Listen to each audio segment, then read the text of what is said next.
Hello students, कैसे हो आप सभी लोगों का स्वागत है अकेड लर्निंग के इस चैनल पर। और मैं दीपेंद्र सिंह नरूका आज आपको बताने वाला हूं कि एग्ज़ाम के लिए हम लोग लास्ट के जो 4 to 5 मंथ्स बचे हैं उसमें किस प्रकार से प्रिपेयर करें कि हम लोगों के मार्क्स 600 प्लस आ जाएं। अब 600 प्लस आना एक बहुत कंपलसरी चीज़ हो गई है। चाहता तो मैं इस वीडियो का टाइटल ऐसे भी रख सकता था कि 685 ले आइए या 690 ले आइए या 700 प्लस ले आइए, लेकिन उससे क्या होता है ना कि अधिकतर जनता को ऐसा लगता है कि यार ये चीज़ पॉसिबल सी नहीं है। सो मैं वो बात करूंगा जो आप सभी लोग प्रैक्टिकली अचीव कर सकते हो 600 plus. Getting my point students? So 600 obvious बात है, अगर अच्छा लगेगा अगर आप 685 लेके आओगे या 690 लाओगे या 700 लेके आओगे या 650 प्लस लेके आओगे, बट मैं चाहूंगा कि आप लोग एटलीस्ट 600 क्रॉस करें, उसके बाद फिर आप लोग थोड़ा सा और पुश करें। तो उसके लिए भी मैं आपको वीडियो बना के दूंगा बहुत जल्दी, लेकिन आप लोग इस वीडियो को पूरा ध्यान से देखिएगा। इसमें बहुत इंपॉर्टेंट बातें करी जाएंगी किस प्रकार से हम 600 प्लस मार्क्स लेके आ सकते हैं नीट के एग्जाम में। तो लास्ट के 4 to 5 मंथ्स की स्ट्रेटेजी है। देखो एक बात ध्यान रखना बेटा, यहाँ पे आज के वीडियो के अंदर हम लोग सब्जेक्ट वाइज स्ट्रेटेजी बात नहीं करूंगा। मैं सब्जेक्ट वाइज हमें कैसे पढ़ना है उसके लिए मैं आपको एक अलग वीडियो बना के दूंगा। फिजिक्स का कैसे पढ़ना है मैं आपको फिजिक्स का बना के दे सकता हूँ, ऑब्वियस बात है। बट आप आज के इस वीडियो के अंदर मैं आपके सामने एक ओवरऑल बात करूंगा जो बहुत इंपॉर्टेंट है। वो क्या इंपॉर्टेंट चीज है जिसकी वजह से एग्जाम में हमारे जो मार्क्स है वो कई बार वेरी कर जाते हैं।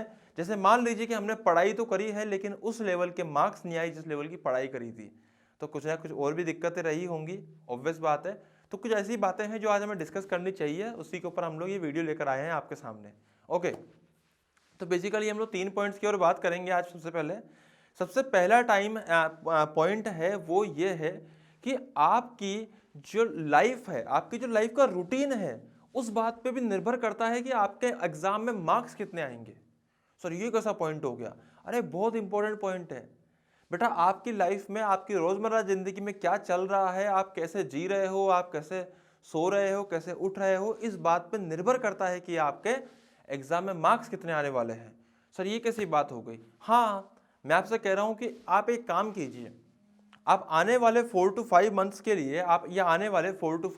लिए, अपना एक बायोलॉजिकल क्लॉक को फिक्स कर लीजिए। अपनी लाइफ का जो टाइम होता है ना कि हमें कितने बजे उठना होता है, कितने बजे सोना होता है, इसको आप फिक्स कर लीजिए। इससे आपको एक बहुत जबरदस्त फायदा होगा। अगर आपका सोने का और आपके उठने का अगर मान लीजिए टाइमिंग फिक्स हो चुका है, तो आपका जो दिन भर का रूटीन होएगा, जो आपकी अवेयरनेस लेवल होएगी, वो ऑटोमेटिकली इंक्रीज हो जाएगी। मेरी बात ध्यान समझिएगा। अब यहाँ पे बात हो रही है कि सर हम लोग सबसे पहले क्या करना है। सबसे पहला जो पॉइंट है वो ये है कि we have to manage our life routine, we have to manage our day routine. हम लोगों को दिन का जो रूटीन है, हम लोगों को अपना स्लीप रूटीन, हम लोगों को अपना ये समझ लीजिए कि हमारा सोने का टाइम, हमारे उठने का टाइम, इस चीज को फिक्स करना है। इसको ऐसा फिक्स नहीं करना कि यार इसको बिल्कुल मतलब 10 बजे तो 10 बजे ना चलेगा, 10 से 10:30 के बीच में कर सकते हो। तो मैं आपसे कहता हूं कि आप 10:30 से 11 या 11 से 11:30 के बीच में एक फिक्स टाइम कर लीजिए सोने का और एक फिक्स टाइम कर लीजिए उठने का। अब ऑब्वियस बात है कि यार है ना, हम लोग अगर फिक्स टाइम उठने का रखेंगे, अगर हम लोग सुबह जल्दी उठने का टाइमिंग एक रखेंगे, इसके देखो आपको 2 फायदे बताता हूँ। जिस दिन आप एग्जाम देने जा रहे होंगे, मेरी बात ध्यान समझिएगा ये वाली, जिस दिन आप एग्जाम देने जा रहे होंगे, लेट सपोज कि आपका 9 बजे एग्जाम है और किसी और दूसरे सेंटर पे एग्जाम, ऑब्वियस बात दूसरे सेंटर पे एग्जाम होता है, कहीं दूर एग्जाम है। अगर एग्जाम कहीं दूर है, आपका सुबह 9 बजे अगर एग्जाम है, तो उस दिन पहली बात तो आपको ढंग से नींद नहीं आती अधिकतर बच्चों को। मान ले फिर भी उस दिन तुम 6 बजे उठ गए, मान लो 5:30 बजे उठ गए, लेट सपोज उस दिन तुम 5:30 बजे उठ रहे हो, तुम लोगों को क्या करना है, 5:30 बजे उठ के फिर 1 घंटा जो प्रिपेयर वगैरह करना होता है, फिर उसके बाद नहाना धोना जो भी होता है, ऐसे करके तुम 1 घंटे पहले एग्जाम सेंटर पे पहुंचते हो। तो ओवरऑल उस दिन बच्चे को जल्दी उठना पड़ता है। अब सोच, एक ऐसा बच्चा जिसने बहुत मेहनत करी एग्जाम के लिए, लेकिन कैसे करी है, सब रात को 11 बजे पढ़ने बैठता हूं और सुबह 6 बजे तक पढ़ता हूं, फिर सुबह से 6 बजे पोहे खाने जाता हूं, उसके बाद आके सो जाता हूं, उसके बाद फिर आराम से उठता हूं दिन में 2 बजे, उसके बाद 2 बजे उठ के हम लोग अपना दिन की शुरुआत करता हूं। तो ऐसा आदमी जब एग्जाम देने जाएगा तो सोच के देखो, उसने जिंदगी मतलब उसने अपनी जिंदगी की सबसे इंपॉर्टेंट टाइम जो है पूरा 1 साल सिर्फ ऐसा रूटीन जिया है जिसमें रात को 11 बजे पढ़ने बैठ रहा है, सुबह 6 बजे तक पढ़ रहा है। देखो मैं गलत नहीं कह रहा हूं, बट अगर आपको नीट का एग्जाम अगर सुबह का टाइम देना है तो ये रूटीन आपके लिए बहुत घातक हो सकता है। ये रूटीन आपके लिए बहुत घातक हो सकता है। क्यों? क्योंकि एग्जाम की आदत है उस टाइम पे सोने की जिस टाइम पे आपका एग्जाम होगा। भले ही आप उस टाइम पे फिजिकली जगह रहोगे, लेकिन माइंड ऐसा होगा कि यार सो जाऊं मैं। Getting my point? सो बेटा सबसे पहले अपने अपने टाइम टेबल को, अपने जो जिंदगी का टाइम टेबल है, अपने सोने उठने का टाइम टेबल है, उसको सुधारो। उसको एक फिक्स डायरेक्शन में लेकर आओ कि सुबह रात को 11-12 बजे तक या रात को 10-11 बजे तक मैं सो जाऊंगा, सुबह मैं 5-6 बजे तक उठ जाऊंगा। अगर 5 बजे तक उठ जाओगे तो बहुत ही अच्छी बात है। 5 बजे नहीं उठ पा रहे हो, 6 बजे उठ जा रहे हो तो भी चलेगा, बट 6 बजे तक मैं उठ जाऊंगा। Are you getting my point?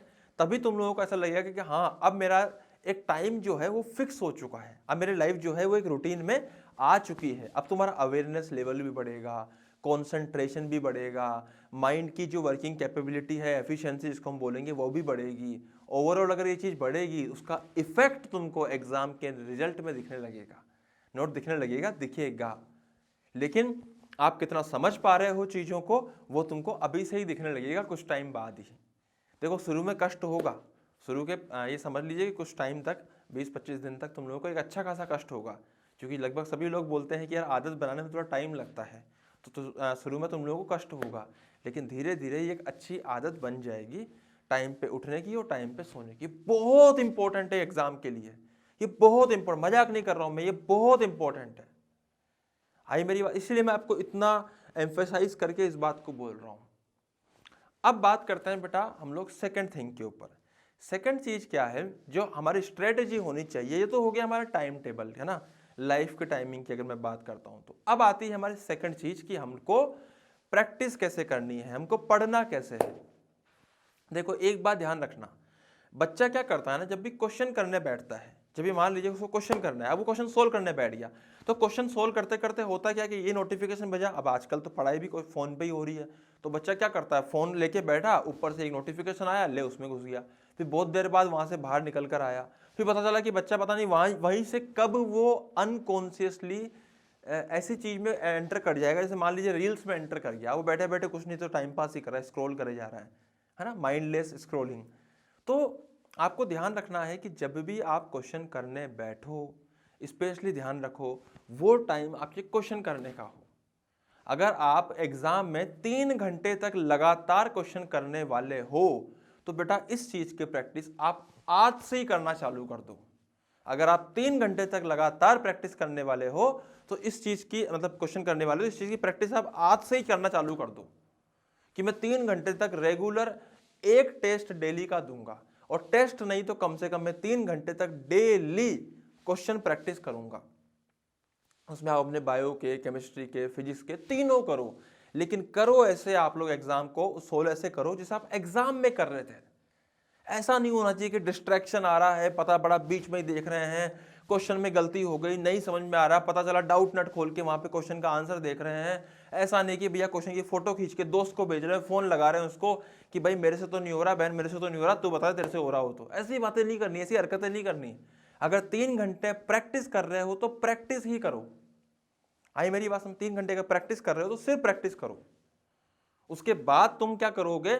हाँ देखो दो चीजें होती है, इसको लोग इस तरह की बातें भी करते हैं कि देखो प्रैक्टिस जो होती है ना हम लोग एक्चुअल बेसिस पे करते हैं, एक होती है रियल प्रैक्टिस, एक होती है कि हम लोग उसको सिर्फ ऐसे समझ लीजिए कि इसको नॉट एग्जैक्टली रियल। एक तो रियल प्रैक्टिस होती है जिसमें हम लोग रियली काम कर रहे होते हैं, एक होता है कि जिसमें हम लोग सिर्फ प्रैक्टिस करने के साथ साथ हम लोग कई प्रकार की रिसर्च भी कर रहे होते हैं, कई प्रकार एनालिसिस भी कर रहे होते हैं, कई बार अटक भी जाते हैं, डाउट्स पूछने लग जाते हैं। तो वो सब चीज़ें जो होती है वो प्रैक्टिस में नहीं काउंट होगी, वो आपके स्टडी में काउंट होगी एक तरह से।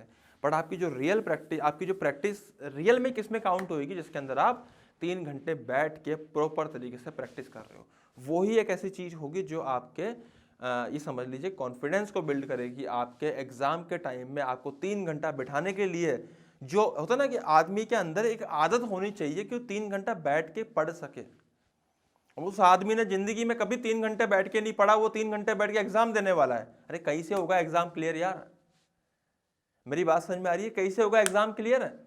जिंदगी में कभी आज तक 3 घंटे बैठ के एक साथ नहीं पढ़ पाया, हर आधे घंटे में उठ जाता है, हर आधे घंटे में उठ जाता है, और आजकल तो हर 5 मिनट में उठता है। फोन का डिस्ट्रैक्शन हो गया जो। उस आदमी को बोला कि 3 घंटे रेगुलरली, 3 घंटे कंटिन्यूसली आपको माइंडफुल तरीके से क्वेश्चन सोल्व करने हैं फुल कॉन्सेंट्रेशन से, फुल फोकस से। अरे कैसे करेगा यार? Getting my point? तो आपको क्या करनी है बेटा, इसी बात की प्रैक्टिस अभी से करते चलनी है, अभी से करते चलनी है इस बात की प्रैक्टिस। Getting my point? तो ये चीज़ें हो गई, मैंने आपको क्लियरली बताया कि सबसे पहले तो आपकी लाइफ का आपको रूटीन सेट करना है, टाइमिंग का रूटीन सेट करना है। सेकंड चीज़ कि आप जब प्रैक्टिस करो तो उसको एक फिक्स तरीके से करो, एक तो रियल प्रैक्टिस में करो, और बाकी मैं ऐसा नहीं कह रहा हूँ कि आप 3 घंटे के अलावा पढ़ो मत हो। 3 घंटे के अलावा आप ऐसे ही पढ़ो कि आप क्वेश्चन कर रहे हो, नहीं हुआ तो आप कहीं पे मोबाइल पे देख रहे हो, किसी से पूछ रहे हो, सर को भेज रहे हो व्हाट्सएप पे, या दोस्त से पूछ रहे हो, या घर में किसी से पूछ रहे हो, आप ऐसे ही पढ़ो, लेकिन 3 घंटे की आप प्रॉपर प्रैक्टिस करो। आई मेरी बात समझ में?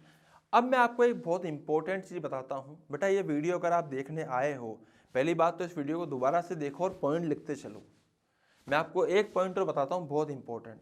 रात को जब आदमी सोने के लिए बिस्तर पे जाता है, उससे 1 घंटे पहले तक कृपया आप उस टाइम पर ना तो पढ़ें इन द सेंस कि ना तो आप उस टाइम पे अपने नीट वगैरह की तैयारी करें, और ना ही उससे 1 घंटे पहले तक आप फ़ोन चलाएं। सर हमारी तो ज़िंदगी बर्बाद हो जाएगी अगर ऐसा करेंगे तो। अगर मान लीजिए हम पढ़ते नहीं है तो हम फ़ोन चलाते हैं, सोने से पहले तो हम लोग जम के फ़ोन चलाते हैं। नहीं, आपको उस समय 1 घंटे पहले तक फ़ोन नहीं चलाना। अगर आप 1 घंटे पहले तक फ़ोन चलाओगे तो आपकी जो क्वालिटी ऑफ स्लीप है, वो स्लीप जो है वो ख़राब हो जाएगी। आपकी क्वालिटी ऑफ जो आप ऐसे कह दीजिए आपकी नींद जो है उसकी क्वालिटी ख़राब हो जाएगी। अगर उसकी क्वालिटी ख़राब हो गई तो आपका नेक्स्ट डे पूरा ख़राब होएगा, और यही कारण होता है कि नेक्स्ट डे हम लोग अनफोकस्ड तरीके से जी रहे होते हैं। हमारा जो माइंड होता है वो फोकस नहीं कर पाता। Getting my point? और पढ़ना भी नहीं है उससे पहले तो रिलैक्स हो जाइए। आप पढ़ सकते हो लेकिन एकेडमिक चीज़ें नहीं। आप एक काम कर सकते हो, आप कुछ और पढ़ सकते हो। आप किसी की जीवनी पढ़ लीजिए, ऑटोबायोग्राफी पढ़ लीजिए, बायोग्राफी पढ़ लीजिए, ऐसी चीज़ पढ़ सकते हो। आप न्यूज़पेपर पढ़ लीजिए। नेगेटिव खबरें तो खैर न्यूज़पेपर मत पढ़िए, उसमें नेगेटिव खबरें होंगी। आप कुछ और पढ़ सकते हो, कॉमिक्स पढ़ सकते हो, या सबसे बढ़िया है आप शांति से बैठ के एनालाइज कर लो कि आज मैंने क्या किया है, आज मैंने कितनी तैयारी करी है, शांति से बैठ के। और दूसरी चीज़ है कि आप एक पेन लेके, अपनी डायरी लेके, और नेक्स्ट डे का रूटीन लिख लो। ये बहुत इंपॉर्टेंट है। उस 1 घंटे को प्लीज़ थोड़ा एफिशिएंट बनाओ। सोने से जस्ट 1 घंटे पहले का टाइम को बैठे बैठे लिख लो डायरी के अंदर कि मैं नेक्स्ट डे ये चीज़ें करूँगा। इससे बहुत फ़ायदा होगा तुम लोगों को। Getting my point? अब जो तीसरी पॉइंट है बेटा इसके अंदर, वो ये आता है, इसका लास्ट पॉइंट वो आता है कि हम लोग इसके डाउट्स को कैसे सोल्व करेंगे। तो देखो यार, 2 प्रकार की चीज़ें होती है। जब भी मैंने आपको कहा ना कि आप 1 घंटे पहले लिख लो, चीज़ें लिख लो कि आज मैंने क्या क्या करा है, क्या क्या नहीं करा। उसमें आप ये भी लिख लो कि नेक्स्ट डे आज के जो मेरे डाउट्स थे क्या वो मेरे क्लियर हो गए, अगर नहीं हुए तो मैं उनको पूछ लूँगा। मैं ये नहीं कह रहा कि तुमको बैठे बैठे वहाँ पूछना है, तुमको एकेडमिकली पढ़ना नहीं है या क्वेश्चन नहीं पूछने, लेकिन कम से कम तुम देख तो सकते, मतलब दिमाग में ये तो ला सकते हो कि चलो ठीक है मैं एक काम करता हूँ रिलैक्स होके कि यार आज मेरे 4 क्वेश्चन अटक गए, तो एक काम करता हूँ कल मैं उस सर से 4 क्वेश्चन पूछ लूँगा, या कल मैं इस दोस्त से 4 क्वेश्चन पूछ लूँगा। उस बात को ही लिख लो, जस्ट डेली टास्क की तरह। करना नहीं है क्वेश्चन बैठ के उससे 1 घंटे पहले। आई मेरी बात समझ में?